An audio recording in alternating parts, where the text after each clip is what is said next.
Welcome to Sweet Dreams Storytelling, where we unwind, relax, and drift into dreamland. I'm your host Mike, and I'm so glad you're joining me tonight. Let's get cozy and settle in. My story for this evening is our adaptation of a beautiful novel by F. Scott Fitzgerald, The Great Gatsby. Chapter 1, A Quiet New Home. Once upon a time, in a soft and quiet town near the sea, there lived a young man named Nick Carraway. Nick wasn't loud or boastful. He was the kind of person who listened more than he spoke. People liked telling him their stories, even if they didn't know why. He had a kind face and thoughtful eyes, and he always tried to see the best in others. Nick had just moved to a cozy little house in a neighborhood called West Egg. It wasn't fancy, but it was just right for him. The roof was sloped like a gentle hill, and vines curled around the windows like sleepy green snakes. At night, the wind would whisper through the leaves, and Nick would fall asleep to the sound of the waves brushing the shore. Next to Nick's tiny house was something quite different, a grand, glowing mansion that stood tall and proud like a castle made of marble and stars. It had long, shining windows, a garden filled with tall white flowers, and lights that sparkled like fireflies. Every weekend, music floated through the air from that mansion, soft at first, then louder until it seemed like the whole night was dancing. Nick had never seen a house so alive. From his little porch, Nick would sometimes sit with a cup of tea and watch the comings and goings. Beautiful cars with bright colors would pull up to the mansion's gate. People dressed in silky gowns and shiny shoes would step out, laughing and twirling as they made their way inside. Lanterns would swing from the trees, and sometimes the sky would be lit with fireworks, their colors splashing across the stars. But even with all the noise and joy, there was something mysterious. No one ever talked about the man who lived in the big house. No one even seemed to know his name for sure. They just called him Gatsby. Nick had heard whispers. "Gatsby is a prince," one neighbor said. No, another replied. "He's a magician, or a spy from another land." But no one had proof. Gatsby didn't come outside. He didn't wave or walk his garden. He simply stayed hidden, while his house glittered like a dream. Nick didn't think too much of it at first. He had his own life to think about. He had moved to West Egg to work and to start fresh. But sometimes, when the moon was high and the air smelled like salt and roses, Nick would gaze across the lawn at that glowing house and wonder, "Who is Gatsby?" he would whisper into the night. And the sea, always listening, would whisper back, "Wait and see." As Nick unpacked the last of his books and straightened the small paintings on his walls, he felt both calm and curious. He didn't know it yet, but this quiet little house near the sea was the beginning of something big, something filled with music, mystery, love, and dreams that shimmered like the stars. And so, under a sky brushed with silver clouds, Nick drifted off to sleep in his new home, with the distant hum of music guiding him into a gentle dream. Chapter 2, The Mysterious Neighbor. In the mornings, Nick would wake to birdsong and the soft swish of waves in the distance. The sky above West Egg was usually clear, brushed with shades of pale blue and cottony clouds. Life in his small house was quiet and peaceful, but the mansion next door was full of secrets. Though Nick never saw the owner, the house seemed to wake up long before the sun rose. Gardeners trimmed every bush with care. Workers polished every window until it shone like crystal. The lawn was always green, always perfect, as though it were tended by magic. And then there were the nights. Every Friday, as the sun dipped below the horizon and stars blinked into place, something wonderful would begin. Music would float through the air, soft piano notes at first, then the twinkling of a harp, and finally the swing of a jazzy band. Strings of golden lights would turn on one by one, hanging from the trees and dancing in the warm breeze. Boats would arrive at the mansion's dock, their lanterns glowing like fireflies on the water. Elegant people stepped out in long coats and sparkling gowns, laughing and greeting one another as though they were in a dream. Nick watched from his porch, wrapped in a blanket, sipping warm tea.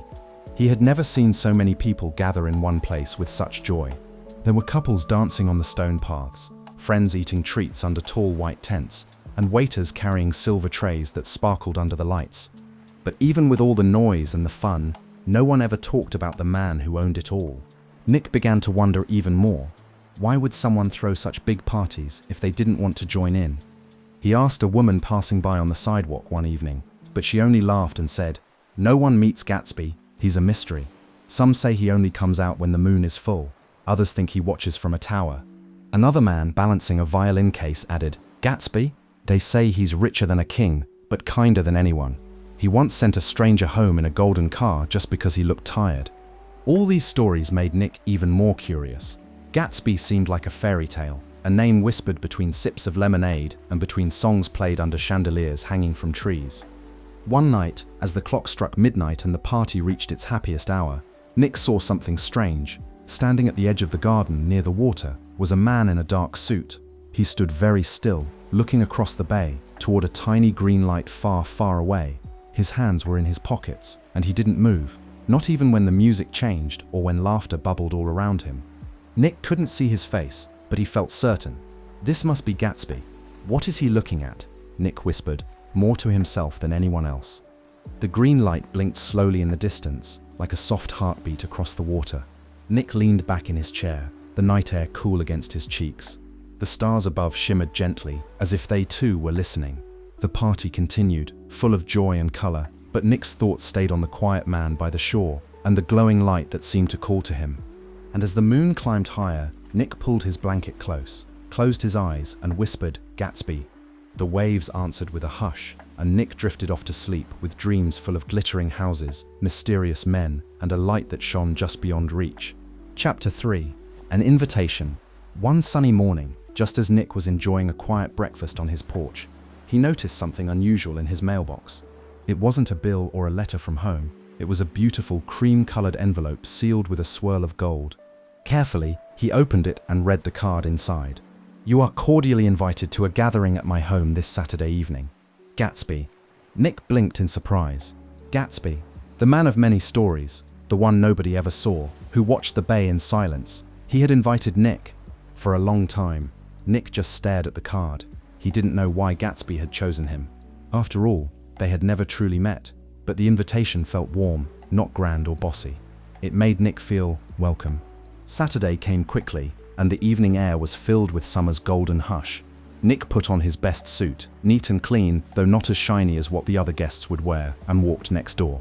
The gates were open, and soft music poured out like honey. The garden was glowing. Lanterns swung gently from every tree branch, casting golden circles on the grass. A fountain bubbled cheerfully in the center, and waiters in white jackets offered tiny cakes and fruity drinks. Everywhere Nick looked, people were smiling, dancing, and twirling under the stars. But even now, no one seemed to know Gatsby. Nick wandered through the garden, up the marble stairs, and past a grand hallway where a string quartet played a tune so delicate, it felt like walking on clouds. He passed a table where someone whispered, "I heard Gatsby once lived in a palace," and another where a woman added, No, he was a soldier in a secret war." Everyone had a different story, but still, no one had seen him. Nick started to wonder if Gatsby was even real, maybe just a legend, like the green light across the bay. Then, near a quiet corner of the garden, he heard a voice behind him. "You're Nick Carraway, aren't you?" it said warmly. Nick turned and saw a man with kind eyes and a gentle smile. He looked ordinary, almost simple, not grand or flashy like the stories had made him seem. He held a glass of lemonade and wore a soft grey suit. "Yes, I'm Nick," he replied. "I'm Gatsby," the man said with a small nod. For a moment, Nick didn't know what to say. This was Gatsby, not a prince, not a magician, just a man, a kind man. "I'm so glad you came," Gatsby continued. "I've been hoping to meet you." The music swirled gently in the background as the two of them sat near the edge of the garden and talked.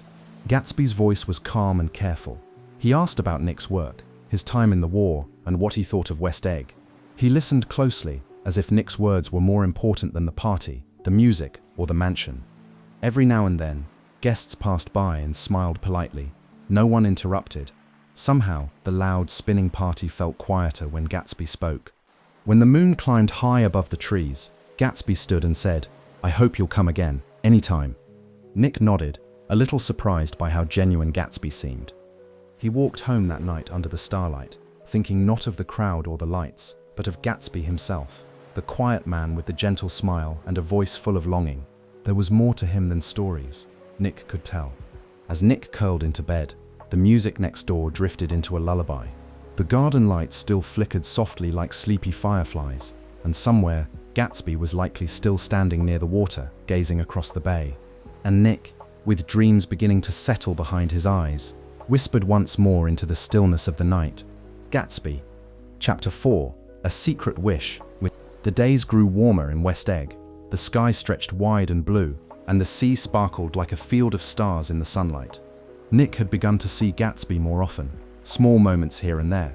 Sometimes Gatsby would wave from his car or stop by Nick's porch just to say hello. He was never in a rush. He always seemed to be waiting for something. One morning, Gatsby appeared at Nick's door with an invitation that was different from the others. "Would you like to take a drive with me today?" Gatsby asked with a hopeful smile. "I thought we might go into the city." Nick agreed, and soon they were gliding down the road in Gatsby's grand yellow car, a smooth and shining machine that roared like a lion but moved like a swan. As the trees rushed past and the breeze filled the car, Gatsby began to talk. His words were careful, as if he had practiced them many times. "I suppose you've heard some strange things about me," he said softly. "People say all sorts of things that aren't true." Nick nodded kindly, remembering the many wild stories he'd heard at the parties. Gatsby continued, his voice growing steadier. "I'm not a prince or a pirate or anything grand. I was a soldier once. I went off to war, and before that, I was just a boy who fell in love." Nick glanced at Gatsby, who was now staring ahead, his eyes far away, as if seeing something that wasn't there. "Her name was Daisy," Gatsby said. There it was, the name Nick had heard only once before, spoken in the quiet of his own home, a name as light and soft as the petals of a flower. "We met a long time ago," Gatsby continued, "before the war. She lived in a white house with a red roof and a green light at the end of her dock. I loved her, I still do." Nick listened closely. Gatsby wasn't just telling a story, he was sharing a dream that had lived in his heart for years. "She's across the bay now," Gatsby said, barely louder than a whisper. "Just over there, so close I can almost reach her." Nick remembered the night he saw Gatsby standing near the water, staring at that same green light. Now it all made sense. "I thought maybe," Gatsby said slowly, "if she saw me again, if she knew I was near, maybe things could be like they were before." They drove in silence for a little while after that. The city came into view, rising like castles made of glass and stone. But Nick's thoughts stayed with the soft-spoken man beside him, the one who carried love like a lantern in his chest, always glowing.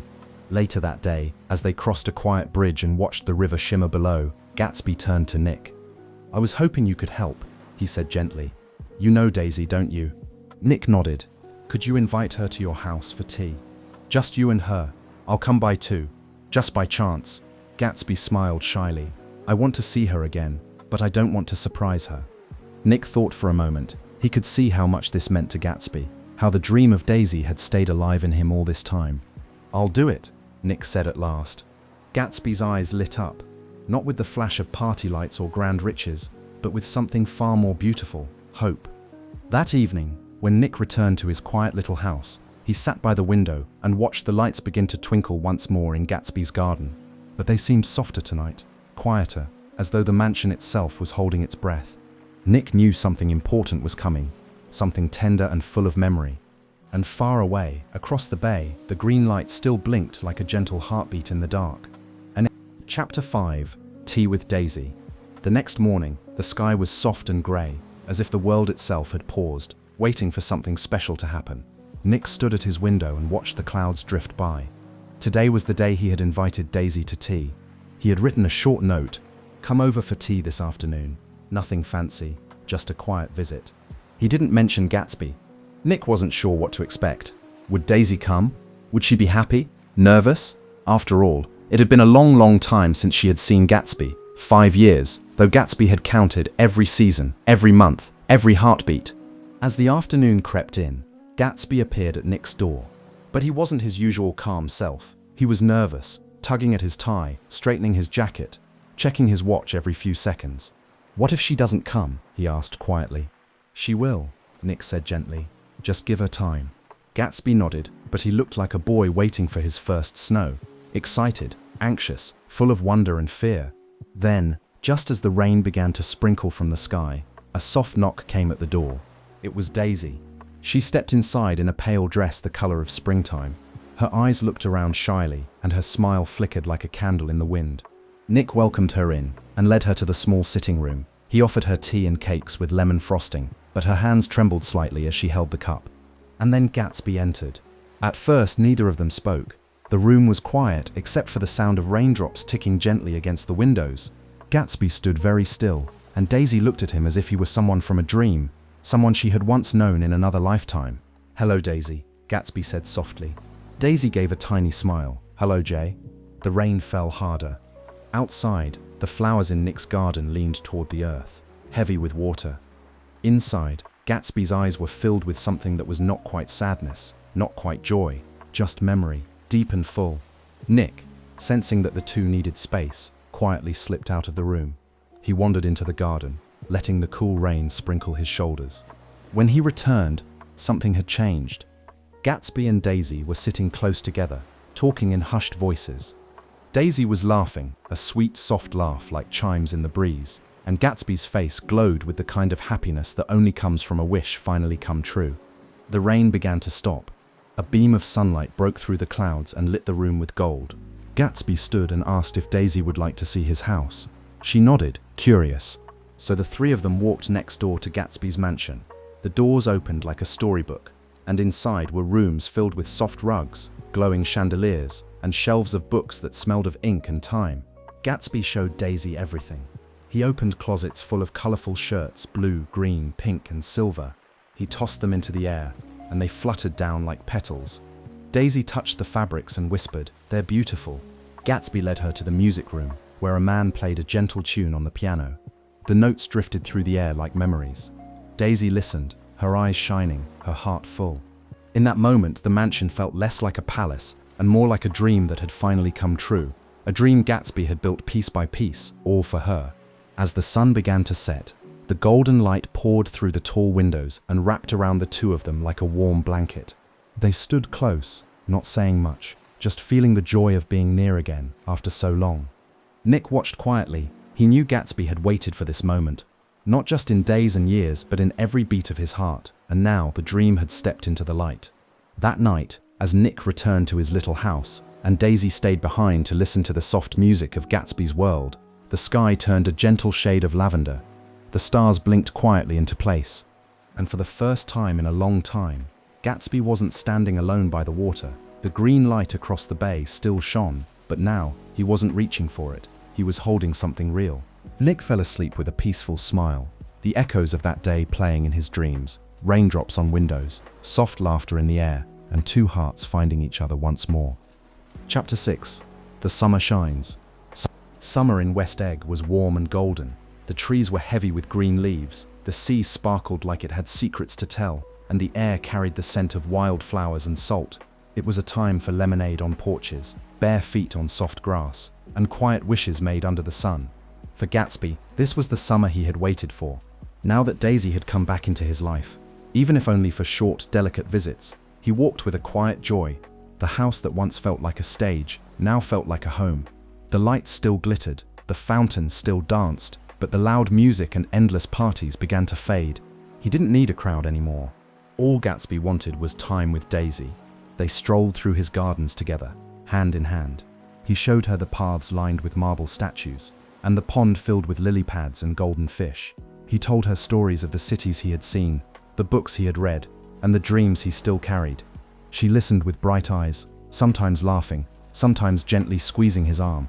And when the sun was too hot, they sat inside by tall windows, sipping cool drinks and listening to soft music. The piano would play in the background like a breeze, and Daisy would hum along. Gatsby never took his eyes off her. Nick could see it clearly. Gatsby was in love not just with Daisy, but with the whole dream of her, the memory of how things once were, and the hope that they could be that way again. But Gatsby had a secret he rarely told. Long ago, before the war and before the parties, he had been a poor boy named James Gatz. He grew up far from the sparkle of West Egg, in a small town where dreams often stayed small. But Gatsby had never believed in staying small. He had imagined a different life, one filled with beauty, adventure, and love. When he met Daisy, all those dreams found a home in her smile. And even when life pulled them apart, Gatsby never let go of the picture in his heart. He worked and waited, climbed and built, always keeping that dream shining ahead of him like a lighthouse. Now, he had everything he thought he needed: a mansion, a name, fine suits, and golden cufflinks. But the only thing he had ever really wanted was Daisy. Still, not everything was perfect. Daisy didn't belong entirely to Gatsby's world. She was married to a man named Tom Buchanan, who lived across the bay in a grand white house. Tom was strong and loud, with eyes that didn't miss much. He had started to notice Daisy's visits. He had begun asking questions. Nick saw the way Gatsby looked across the water each evening, toward the tiny green light that blinked at the end of Daisy's dock. That light was hope, pure and simple, a sign that the past could be made new. But some things, some dreams, can be hard to hold. Still, in those golden weeks of summer, with flowers blooming and sunlight pouring over the rooftops, Gatsby didn't worry. He believed, truly and deeply, that love could bring time backward, that hearts could start again. And Daisy, she seemed to believe it too, at least, when she was in Gatsby's arms, under the glow of a lazy afternoon, or the hush of twilight. One evening, as the fireflies blinked in the garden and the world settled into sleep, Gatsby whispered to Nick, "Can't you feel it? Everything is going to be just as it was, better even. I'm almost there." Nick didn't know what to say. He hoped Gatsby was right. He hoped love would be enough. That night, as Nick lay in bed, the sounds of the sea floated through his window. The stars looked especially close, like they were leaning in to listen to the world below. He thought of Gatsby, of the boy who had once stared at the sky and dared to dream. And he hoped that maybe, just maybe, Chapter 7, the summer heats up. The days grew hotter.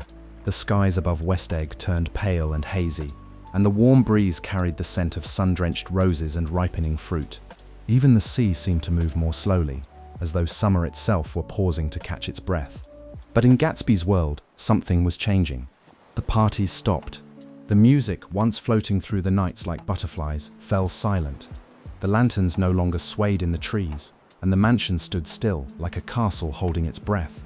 Gatsby no longer opened his home to the world. He was waiting for Daisy. Now that she was close again, Gatsby didn't want anyone else around. Every moment was meant for her. Every corner of the house, every breeze, every sunbeam seemed to say, "This is for you." Nick noticed the change right away. One afternoon, as the heat pressed down like a warm blanket, Nick visited Gatsby and found him pacing. He was restless, his eyes distant. Even his careful clothes looked rumpled. "She's not calling," Gatsby murmured. "She said she would, but..." Nick tried to comfort him, but he could feel the tension building like a storm behind the clouds. Later that day, Gatsby and Nick joined Daisy and Tom at their grand white house across the bay. Daisy greeted Gatsby with a bright smile, but Nick could see something behind it, something flickering and uncertain. Inside, the house was stifling, the air thick with heat, and something unspoken. "We should go into the city," Daisy said suddenly, fanning herself. "It's too hot to sit still." And so, they all went. Nick, Gatsby, Daisy, Tom, and a friend named Jordan. They took 2 cars and drove slowly into New York City, the buildings rising around them like giant sun-drenched towers. They stopped at a quiet hotel, where the curtains fluttered and the air hummed. Gatsby stood by the window, looking out over the city. Then it happened. Tom, who had been watching closely for weeks, turned to Gatsby and said in a voice sharper than usual, "What are you doing with my wife?" The room grew very quiet. Even the breeze seemed to stop. Daisy looked down at her hands. Gatsby, calm but determined, said, "She's not your wife anymore. She loves me." Nick's heart ached. He could feel the sadness in the room, heavy and warm like the summer air. Gatsby wasn't angry. He was simply telling the truth as he believed it. But the truth can be difficult, especially when it belongs to more than one person. Daisy looked from Tom to Gatsby, her eyes filled with memories and confusion. For a moment, it seemed like she might speak, might choose. But she didn't. The sunlight dimmed outside. The city, which had been glowing just an hour before, now looked tired. The magic of the afternoon was slipping away. They left the hotel quietly, and the cars rolled slowly back toward West Egg. The ride home was quiet, each person lost in thought, their hearts heavy in different ways. Nick looked over at Gatsby, whose eyes still searched the horizon. Even now, even after all that was said, Gatsby believed in his dream. He believed Daisy would come to him, fully and forever. He held on to that hope like a lantern in a storm. Back in his small home, Nick sat by the window that night. The stars were out, but the air still held the heat of the day. Across the lawn, Gatsby's house was dark and still. No music, no laughter, just one light glowing softly in an upstairs window. And far across the bay, the green light still blinked at the end of Daisy's dock. Quiet, steady, distant. Nick closed his eyes and sighed. Sometimes, even the strongest dreams need more than hope. Sometimes, they need time and truth and kindness from the world. As the night wrapped around West Egg, Nick whispered into the hush, "Be gentle, Gatsby, the dream is still there." And with that he let sleep take him, the last warmth of summer cradling him in its arms. Chapter 8. Shadows over the bay. The morning after their trip to the city, the world felt quieter. The sky over West Egg was soft and grey, and the waves along the shore moved slowly, like they were deep in thought. The birds didn't sing as loudly, and the wind barely stirred the trees. Nick awoke early, something in the stillness drawing him from his dreams. He walked across the lawn to Gatsby's house, where the grass was still wet with dew. The mansion, usually so grand and glowing, looked tired. Its windows were dim, its halls were hushed. Inside, he found Gatsby sitting near a window, staring out across the bay. "She didn't call," Gatsby said softly, without turning his head. Nick sat beside him and nodded, saying nothing for a while. Sometimes silence is the gentlest kindness. Then Gatsby began to speak, not quickly, but slowly, like someone unpacking a memory kept folded away for years. "I met Daisy a long time ago," he said, "back when everything was different. I was just a young soldier, and she was the most beautiful thing I had ever seen. She laughed like sunshine and danced like spring. When we were together, the world felt golden." He paused, his eyes fixed on the water. "I had nothing. Not money, not a house, not even a name people would remember. But I had hope. I believed I could become someone she would wait for." He smiled faintly. "Every dream I've had since then, every step I took, it was all for her." Nick listened closely. Gatsby's voice was soft, but his words were full of feeling, like a letter written in secret and never sent. "I bought this house so I could be close to her. I watched that green light at the end of her dock for years. I thought if I reached far enough, maybe I could bring back the past." Nick gently touched Gatsby's shoulder. "You can't repeat the past," Nick said, kindly. Gatsby turned, his eyes wide but calm. "Can't you?" he asked. Outside, the light shifted. The clouds parted for just a moment, letting the sun peek through in silvery rays. But the warmth didn't last. It was the kind of morning that feels like goodbye. Later that day, Gatsby went out to his garden. He walked slowly among the trees, his hands in his pockets, the wind playing with his shirt sleeves. He looked at the pool, quiet and blue, and sat beside it. He waited. He believed Daisy might call. He believed she might still choose him. That hope lived in him like a flickering candle, never quite going out. Nick wanted to stay, but he had to go to work. Before leaving, he turned to Gatsby and said the kindest words he could think of. "You're worth more than all of them. Don't forget that." Gatsby nodded, and Nick left with a heavy heart. The rest of the day passed slowly. The house stayed still. The phone never rang, and across the bay, the green light blinked like it always had. Calm, patient, far away. That evening, the sky turned lavender, and the stars began to show themselves one by one. The wind carried stories through the trees, and the sea whispered its old songs. But Gatsby didn't come back inside. He stayed where he was, by the pool, near the dreams he had built and the memories he still held close. Nick didn't know then how final that day would be, or how quiet the mansion would become. But that night, as he looked across the lawn, he felt something change, like a lantern being gently blown out. And so, under a sky of silver stars, Nick whispered a goodbye. "Rest, Gatsby, you dreamed so beautifully." Chapter 9. A Lonely Goodbye. A Lonely Goodbye. The days after Gatsby's passing were quiet. His grand house, once filled with music, laughter, and glowing lights, now stood still in the soft sunlight. The windows were dark, the gardens untouched, the fountains silent. It was as though time itself had curled up inside the mansion and fallen asleep. Nick stayed close by. He couldn't bear to leave just yet. Not when Gatsby's dreams still seemed to echo through every hallway and tree. But the world, Nick soon learned, moved on quickly. The people who had once filled Gatsby's parties with dancing and noise never came back. Nick wrote letters, he made phone calls, he waited at the gates, hoping someone would show up to say goodbye. No one did. Even Daisy didn't return. Nick felt a deep ache, not only for Gatsby, but for the way people forget what matters. Gatsby had given so much of himself to others. His time, his care, his kindness, and in the end, he was left alone. Still, Nick refused to let his story be forgotten. He arranged a small funeral. The day was grey and cool, with clouds hanging low in the sky. A few people came, just a handful, but Nick stood tall, even if his heart felt heavy. He placed a single white flower on the casket and whispered, "You were more than they knew. You were a dreamer, and you loved with your whole heart." After the funeral, Nick walked along the edge of the bay. The tide was low, and the wind carried only the gentlest breeze. He looked across the water, toward the green light that still blinked at the end of Daisy's dock. It no longer looked like a beacon of hope. It looked softer, now, quieter, a memory, a sigh. Nick thought about all that had happened. The laughter, the parties, the stories, the secrets. He thought about Gatsby's belief in love, his belief in second chances, his belief in the past. He had chased a dream with all his heart. And though it hadn't ended the way he had hoped, Gatsby had lived boldly, with beauty and wonder and hope, and there was something brave in that. Eventually, Nick decided it was time to leave West Egg. The little house beside the sea, the glittering mansion next door, and the green light blinking across the water, they would all become part of a memory, one he would carry quietly with him, wherever he went. On his last night, Nick stood outside one final time. The stars above him shone softly, and the waves rolled in gently, like a lullaby. He looked toward Gatsby's empty house and whispered a quiet goodbye. Not just to the man, but to the dream, the summer, and the story they had shared. And as he turned to go, he thought about how we all reach for something in the distance, something beautiful and shining. And even if we don't catch it, the reaching still matters. Because in the quiet stretch of a dream, we become more than we were. And so, under a sky of fading summer stars, Nick let go and walked forward into the gentle night. Chapter 10. Nick Stays Strong.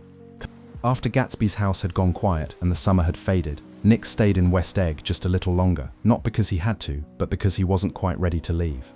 Each morning, he took slow walks through the now empty garden paths.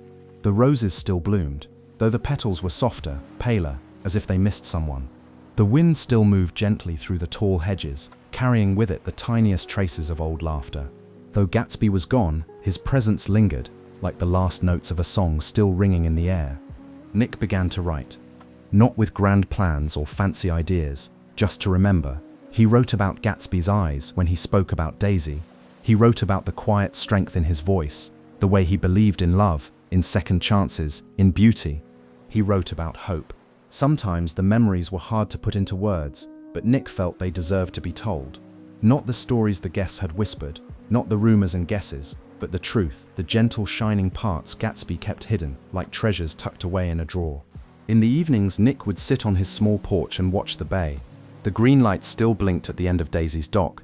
It seemed dimmer now, but maybe it only looked that way because Nick's heart was quieter. He thought about how strong Gatsby had been. Not because he was rich or bold, but because he never stopped believing. Even when things were uncertain, even when others forgot him, he held on to his dream with all the love he had. Nick realized that kind of strength didn't vanish. It stayed behind, like footprints in the sand, like light lingering after sunset. And so, each day, Nick promised to carry that strength with him. He would be kind, even when it was hard. He would believe in goodness, even when the world seemed careless. He would stay strong, not loudly, but gently, like Gatsby had. One afternoon, Nick walked down to the shore and stood quietly where Gatsby once had. He looked across the bay and whispered, "You mattered, you really did." Then he turned back toward his little house, the wind wrapping around him like a soft blanket. The sky above was blue and wide. A few golden leaves fell from the trees, twirling like sleepy dancers, and Nick knew it was almost time to go. It was Chapter 11. Blame and Confusion. The days after Gatsby's farewell passed slowly, like clouds drifting across a quiet sky. Nick noticed something strange. No one wanted to talk about Gatsby anymore. Not the people who had danced under his lanterns, not the guests who had eaten from his golden plates or laughed beside his fountains. They disappeared, just like the music. Nick felt a strange ache in his heart. He had believed for a time that people would remember Gatsby kindly, that someone, anyone, would come back to say, "He was good to me," or "He made my world brighter." But no one did. Instead, people whispered behind closed doors. "I heard Gatsby caused the accident," one man said, in a grocery shop. "Well, wasn't he mixed up in something shady?" Another woman muttered as she passed on the street. Nick wanted to shout, "That's not true," because he knew the truth. Gatsby had not been driving that night. He had taken the blame to protect Daisy. He had loved her so much that he gave everything, even his name, so she could stay safe. But the world didn't care about truth. Not always. It cared about what was easy to believe. Nick began to feel tired, not just in his body, but deep in his spirit. The shine of West Egg had dulled. Even the houses, once so grand, looked empty now. The lights were dimmer, the sea sounded lonelier. One morning, Nick visited Daisy's house. He hoped to speak with her one last time, not to ask for anything, but to understand. But the house was empty. Daisy and Tom had gone away without a word, without goodbye. They had taken their silence and their secrets and vanished as if none of it had ever happened. Nick stood at their gate for a long time, listening to the stillness. Then he turned and walked away. For the first time, he truly saw the difference between Gatsby and the rest of them. Gatsby had dreamed and dared and loved with his whole heart. The others had hidden and blamed and walked away when things grew difficult. That night, Nick sat by the bay again. The wind was soft, and the stars shone above like tiny truths in the darkness. He looked across the water, where the green light still blinked at the edge of the world. It didn't feel like hope anymore. It felt like a reminder that dreams are precious, that people who believe in them like Gatsby are rare and beautiful, and that sometimes the world doesn't treat dreamers kindly. But that doesn't mean the dream was wrong. Nick folded his hands in his lap, breathed in the cool night air, and closed his eyes. He promised himself that he would carry Gatsby's story, not the rumors, not the gossip, but the real story, full of hope and longing and love. Because someone had to remember. Chapter 12, A Lonely Goodbye. A Lonely Goodbye. The morning sky stretched wide over West Egg, painted with soft strokes of grey and blue.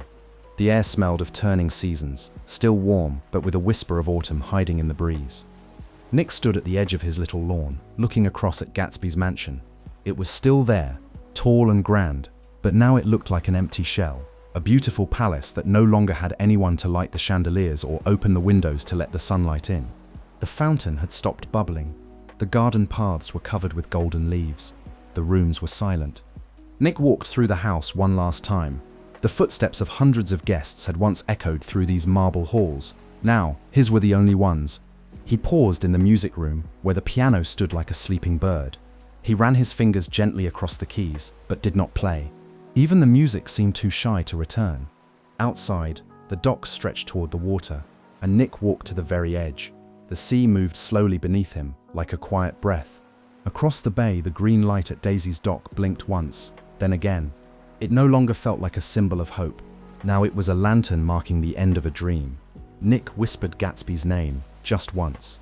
He didn't expect a reply, but it felt right to say it, to speak it into the wind, to send it across the bay like a paper boat carrying memory. "I wish more people had known you," he murmured. "I wish they'd stayed." But he knew Gatsby's story wasn't about being surrounded by crowds. It was about believing in something with all your heart, even if you had to stand alone to do it. Nick returned to his own small house, where the windows rattled softly in the breeze. He began packing slowly, books, shirts, letters. He wasn't in a rush. Each item he folded was a farewell.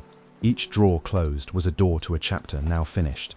That evening, as the sky turned from gold to lavender, Nick stood on his porch one last time. The lights of the mansion flickered behind trees. Just for a moment, it almost looked as it once had, filled with life, filled with promise. But it was only the wind stirring through the vines, and the memory of Gatsby still resting gently in the walls. Nick didn't cry. Instead, he smiled. Because even though the story had ended, he had been part of something rare, something beautiful. And beauty, once touched, never truly leaves. As night settled in and stars filled the sky like tiny floating lanterns, Nick whispered a goodbye, not with sadness, but with gratitude. "Sleep well, Gatsby," he said. "Your dream was a lovely one." And with that, Nick turned off the light, closed the door, and let the night carry him into sleep. Chapter 13. Nick leaves West Egg. The day Nick left West Egg, the sun rose slowly, as if it too didn't want to say goodbye. The trees were beginning to change color, their green leaves turning gold and orange like embers glowing softly before fading into the wind. The sea was calm and pale blue, brushing gently against the shore, as it had every morning since he arrived. Nick packed the last of his things into a small suitcase. There wasn't much, just some clothes, a few books, and the story he now carried in his heart. Outside, a car waited for him at the edge of the road, its engine quiet and patient. Nick stepped onto the porch of his little house one final time. He looked across the lawn, past the trees, and toward Gatsby's mansion. It still stood tall, but now the ivy grew a little thicker on the walls. The shutters creaked softly in the breeze. It was no longer a place of parties and dreams. It was a memory, resting in the morning light. Before stepping down, Nick reached into his coat pocket and pulled out a small object, a gold button from one of Gatsby's party jackets. He had found it weeks ago in the grass, just one. He had meant to return it, but now he simply held it for a moment. It sparkled slightly in the sun. Nick smiled and tucked it gently into the soil near the porch. He didn't need to keep it. The memory was enough. As he walked down to the car, he turned back one last time and whispered, "Goodbye, old friend." The driver opened the door, and Nick climbed in. As the car began to move, the sights of West Egg rolled past his window. Familiar trees, quiet streets, and the sea stretching out beside him like a great thoughtful mirror. But it wasn't just the place he was leaving. It was a chapter, a time, a dream he had been lucky enough to witness, even if it hadn't ended the way he had hoped. Nick didn't feel sad, exactly. He felt full, like someone who had read the last page of a book and now sat quietly, thinking. As they crossed the bridge out of the city, he looked back once. The skyline shimmered in the distance. The bay glittered like a secret, and far, far off, too small to see, was a single green light, still blinking softly. Nick closed his eyes and breathed deeply. Some dreams are too big to hold forever, but that doesn't mean they aren't worth chasing. Sometimes the beauty is in the trying, and sometimes the dreamer becomes the dream itself. The car rolled forward, the sky stretched wide, and Nick, quiet and calm, began the next part of his journey, carrying Gatsby's story like a lantern in his heart, forever glowing, forever golden. Chapter 14. A simple funeral. A simple funeral. Far from West Egg, the land was different. The hills were rounder, the sky wider, and the air carried the scent of earth and leaves instead of salt and sea. It was the kind of place where people moved more slowly, where birds sang in the morning, and where the stars at night seemed closer, like they were leaning down to listen. Nick had come home. He hadn't meant to stay in the East forever. From the start, it had always felt like a borrowed story, like he was visiting someone else's dream. Now, with Gatsby gone and the house next door empty, the dream had ended, but the story had not. Back in the Midwest, Nick tried to settle into the rhythm of familiar things. He walked through old streets, waved to old neighbors, and sat by the river where he used to skip stones as a boy. Everything was the same. And yet, everything had changed. Because Nick had changed. Sometimes, as he watched the sunset spill across golden fields, he thought about Gatsby, about the way he had smiled at Daisy, the way he had stood by the water staring at that green light, the way he had believed so deeply in something beautiful, even when it was far away. Nick hadn't told many people what had happened. Gatsby's story wasn't one to be passed around lightly. It wasn't meant for gossip or grand speeches. It was meant for quiet remembrance. So Nick arranged something simple, a small moment, just for Gatsby, not in a church or a ballroom, but in his own heart. He sat by the river one soft evening, with the sky turning the color of faded roses. He brought a single daisy flower, its petals just beginning to curl. He let it float gently on the water, watching as the current carried it slowly away. It was a quiet funeral. No crowd, no speeches, just the hush of twilight and the steady, steady ripple of the river. "I remember you," Nick whispered. And he did. Not just the grand mansion or the golden parties. He remembered the kindness, the hope, the softness Gatsby kept hidden beneath the glittering surface. He remembered the man who believed in dreams not for himself, but for love. That night, as Nick walked home beneath a sky brushed with stars, he felt something ease inside him. The sadness was still there, yes, but it had softened like footprints in the snow. Not gone, but gentler now. He looked up at the sky, thinking how small we all are, and how beautiful it is when someone dares to dream anyway. And so, as the wind rustled the trees and the stars blinked above like tiny lanterns, Nick carried Gatsby's story with him, quiet, steady, and glowing in the place where memory lives. Chapter 15. A look back. The days in the Midwest passed slowly. The fields turned golden. The wind began to whisper with the sound of leaves. The world was gently letting go of summer, and Nick, in his own way, was learning to let go too. But not forget. Each evening, Nick would take a walk, sometimes along a quiet road, sometimes beside the river, and always, his thoughts wandered back to Gatsby.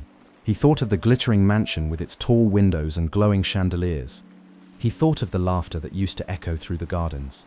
He thought of the green light across the bay, always blinking, always waiting. But more than anything, he thought of Gatsby's heart, the way it had been so full of hope. Gatsby hadn't just loved Daisy, he had believed in something bigger, in the idea that life could be beautiful, that the past could be mended, and that love could last forever. Nick sat beneath a tree one afternoon, the branches swaying softly above him. He took out a notebook, not the one filled with numbers or names, but a new one, blank and waiting. He began to write, not just about Gatsby's mansion or the famous parties, but about the way Gatsby smiled, about the night he stood in the moonlight, arms stretched out, reaching for something just beyond the water, about the bravery it takes to keep believing in something you can't quite touch. Nick didn't write for money or praise.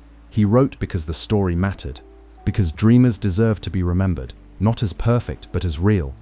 He wrote about the beauty and the sorrow, the magic and the mistakes, the light and the shadows. And as he wrote, Nick began to understand something he hadn't before. Gatsby hadn't failed. Yes, things had not gone as he wished. Yes, the dream didn't come true the way he imagined, but he had dared to dream in a world that often forgets how. He had dared to love with his whole heart. He had hoped when others only looked backward. That, Nick thought, was not a failure. That was a kind of greatness. As the sun dipped below the horizon and painted the sky with strokes of pink and orange, Nick closed his notebook and rested his hand upon it. "I remember you," he whispered again, not with sadness this time, but with quiet pride. The wind blew gently through the trees, and the world around him seemed to nod in agreement. Chapter 16. Farewell to West Egg. Autumn had fully arrived. The trees wore their fiery colors proudly, red like embers, orange like candlelight, and gold like the last smile of summer. The wind moved gently through the fields, carrying the scent of crisp leaves and something quieter, something like memory. Nick still thought of Gatsby every day, not just in the big moments but in the small ones. A flicker of light on the water, the sound of piano keys, the hush that falls before night. Gatsby had become part of the rhythm of Nick's thoughts, as soft and steady as a heartbeat. But now it was time to let go of West Egg for good, not just the place, but what it stood for. One afternoon, Nick sat beneath a fading tree and thought about all that had happened. He thought about Gatsby, of course, his hopes, his parties, his dream of love that never dimmed. He thought about Daisy too, beautiful and bright, but caught in a world that didn't know how to be gentle. He thought about Tom and the way people like him moved through life with loud footsteps and careless hands, never looking back. And then Nick thought about himself. He had come to the East full of wonder, ready to be part of something great. But what he had found was something different, not empty, exactly, but quieter, more fragile than he expected. He had seen people chase wealth like it was a magic spell. He had watched hearts open and close like windows in a storm. He had learned that not everyone who smiles is kind, and not every dream is meant to be caught. And yet, he had also learned the value of a true friend. Of honesty. Of watching the sky at night and thinking of someone other than yourself. That too was part of Gatsby's gift. As the sun dipped lower, Nick stood and looked at the horizon, not toward New York where the buildings touched the clouds, but west, toward home, towards something simpler, something real. "I'll take the truth with me," Nick said softly, "and I'll keep the kindness too." He turned away from West Egg, not with bitterness, but with quiet understanding. Gatsby had shown him the shimmer of a dream, and though the dream had passed, the shimmer remained. It would guide Nick, not as a light across the bay, but as a feeling in his chest, a reminder to look for beauty, to believe in goodness, and to love gently, even in a world that rushes by too fast. And so, beneath a sky brushed with early stars, Nick took his first steps away from Gatsby's world, not to forget it, but to carry it forward in a better, softer way. Chapter 17. The Green Light. As the days grew shorter and the evenings turned cool, Nick found himself thinking about the green light more and more. He could still see it in his mind, small and distant, blinking softly at the edge of Daisy's dock. It had once seemed magical, like a guiding star, but now it was different. It wasn't the light itself that mattered. It was what it meant to Gatsby. That light had stood for everything Gatsby hoped for. Love, joy, the chance to make things right again. It was a dream he could see, but never quite reach. And yet, he never stopped trying. Now that Nick had stepped away from that world, away from the parties, the grand house, the glitter and noise, he saw it all more clearly. The green light hadn't promised a perfect future. It had simply shown the power of believing. Nick realized that Gatsby had never really been chasing Daisy. He had been chasing a feeling, something soft and golden and safe. A time before things became complicated. A time when he was young and full of wonder. And maybe, Nick thought, we all have a green light. Something we look toward. Something that gives us courage to keep going. Not every dream needs to come true to be beautiful. Some dreams live in the way we carry ourselves, in the way we treat others, in the hope we give quietly to the world around us. Nick no longer watched the sea at night. Instead, he watched the stars. They were brighter now, not because they had changed, but because he had. He had learned to see differently. He understood now that some people are like stars. They burn brightly, for a moment or a lifetime, and then fade. But their light keeps traveling. It stays with you even after they're gone. Gatsby had been one of those stars.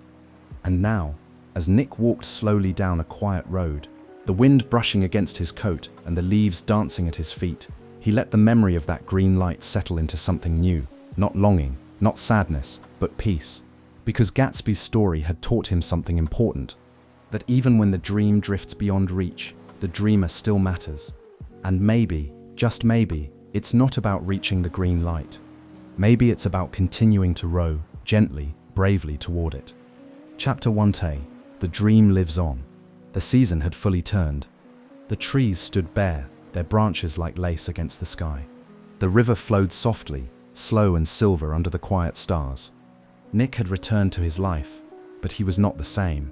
The city's tall buildings and busy streets no longer seemed quite so grand. They rushed and sparkled, yes, but they didn't shine the way Gatsby's dream had.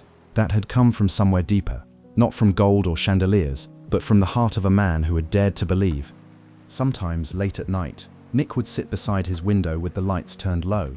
He would close his eyes and listen to the sounds of the wind and the ticking of the clock, and he would remember. He would remember Gatsby's voice, full of hope. He would remember the way Daisy's name had sounded when Gatsby said it, like a wish. He would remember the green light blinking across the bay, steady and soft and far away. Gatsby was gone now. His house was empty. His dream had ended. But something had stayed behind. It was the dream itself, the idea that life could be beautiful, that love could be pure, that no matter how far away something was, it might still be worth reaching for. And even though Gatsby never caught that dream completely, the way he reached for it had changed Nick's heart. It made him gentler, wiser, braver, in quiet ways. And Nick knew this. The dream hadn't died. It had simply moved like a lantern passed from one person to another, glowing softly in the dark. Maybe someone else, someday, would look across a bay and see their own green light. Maybe they too would believe in something beautiful. And if they did, if they reached for it with honesty and love, Gatsby's dream would live on. Because the truth is, we all have a little Gatsby in us. We all dream, we all hope, we all reach. And sometimes, the reaching is the most beautiful part of all. As Nick closed his eyes and let sleep take him, he whispered one last thought into the quiet. Good night, old sport. And across the stars, the dream glowed gently, not as a wish waiting to be granted, but as a light to guide the hearts of those who dare to believe. Thanks for spending this quiet time with me here at Sweet Dreams Storytelling. I hope you're feeling relaxed, peaceful, and ready for a restful sleep. As we say goodnight, let the calm background music guide you gently into dreamland. Before you go, don't forget to like the video and subscribe, and until next time, rest well.